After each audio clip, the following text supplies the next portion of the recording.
Hari ini, sesi persekolahan bagi kumpulan A membabitkan 4 buah negeri bermula. Dan Menteri Kanan Pendidikan Datuk Dr. Razi Jidin berada di Kelantan pagi tadi untuk membuat tinjauan. Laporan lanjut bersama Wakil Astro Awani Kelantan, Muhafandi Muhammad. Silakan, Mandi. Baik, terima kasih Hafizi di Bukit Jalil. Seperti yang kita ketahui, hari ini, hari pertama persekolahan di Kelantan juga membabitkan 4 buah negeri yang lain, Kedah, Terengganu, Johor. Dan hasil lawatan dan tinjauan Datuk Dr. Razi Jidin di beberapa buah sekolah di sekitar Kota Baru ini, beliau turut memaklumkan intipati lawatannya dalam satu sidang media yang berlangsung di Sekolah Menengah Kebangsaan Sultan Ismail Petra, di mana beliau memaklumkan jumlah keseluruhan murid membabitkan sekolah rendah dan juga sekolah menengah yang hadir ke sekolah di 4 buah negeri membabitkan sekolah rendah seramai 750,487 orang, manakala bagi sekolah menengah 438,889 orang, yang mana jumlah keseluruhannya melebihi 1.189 juta orang murid. Dan bagi negeri Kelantan sahaja, jumlah murid yang hadir pada hari ini dianggarkan bagi sekolah rendah sekitar 167,478 orang. Bagi sekolah menengah membabitkan 87,200, yang mana jumlah keseluruhannya adalah 254,678 orang. Dan hasil tinjauan beliau di beberapa buah sekolah, beliau mendapati murid sekolah begitu teruja untuk hadir ke sesi persekolahan ini, walaupun kita tahu mereka sebelum ini bercuti dan tidak benarkan hadir ke sekolah. Dan apabila dibukanya sekolah pada hari ini, reaksi ataupun riak wajah murid-murid yang hadir ke sekolah begitu ceria dan mereka bersemangat untuk berada di kelas pada masa sama untuk bertemu rakan-rakan mereka. Jadi kita dengarkan apa yang diperkatakan oleh Menteri Kanan Pendidikan Datuk Dr. Razi Jidin. Alhamdulillah, jika kita lihat pagi ini segala pengoperasian berjalan dengan baik, SOP dipatuhi dengan baik, dan umumnya kita dapat lihat anak-anak kita cukup teruja untuk kembali ke sekolah setelah sekian lama tidak hadir ke sekolah secara bersemuka.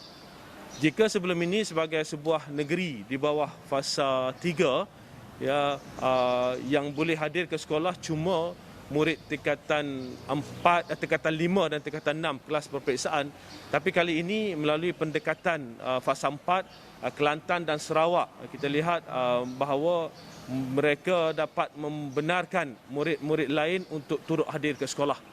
Dan buat pertama kalinya pada hari ini murid tahun 1, tahun 2 dan tahun 6 di sekolah rendah dapat hadir tanpa penggiliran.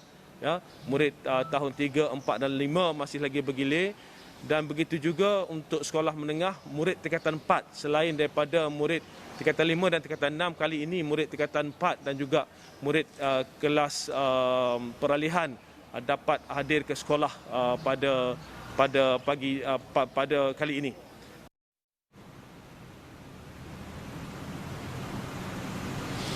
Pada sesi sidang media tersebut juga, Datuk Dr. Razi Jidin turut menjelaskan berhubung dengan sekolah yang terlibat dengan banjir dan juga sekolah yang dijadikan pusat pemindahan sementara, dan beliau turut menitipkan beberapa penjelasan berhubung sekolah yang terlibat dengan banjir dan juga sekolah yang dijadikan pusat pemindahan sementara. Jadi kita dengarkan. Sekolah-sekolah yang terkesan dengan banjir, dia ada 2 ya. Sekolah yang terkesan dengan banjir, pertama sekolah yang dijadikan pusat pemindahan sementara, dan yang kedua sekolah itu yang memang dinaiki air.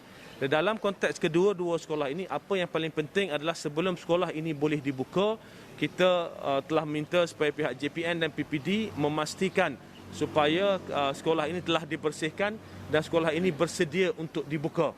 Jadi minggu hari Isnin, tempoh hari kita dah jelaskan jumlah-jumlah sekolah yang masih belum sedia dibuka.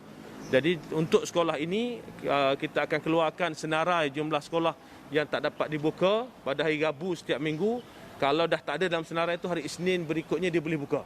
Untuk tujuan tersebut, sekiranya sekolah itu memerlukan pembaikian, maka kita bekerjasama rapat pihak kementerian dan juga jika pembagian yang major ataupun pembagian yang besar, maka kita akan bekerjasama dengan pihak Kementerian Kerja Raya untuk memastikan supaya pembagian yang perlu dilaksanakan itu dapat dilaksanakan segera. Itu merupakan pendekatan yang paling penting ya, bagi memastikan sekolah ini kembali kepada keadaan seperti sebelum terjejas dengan banjir.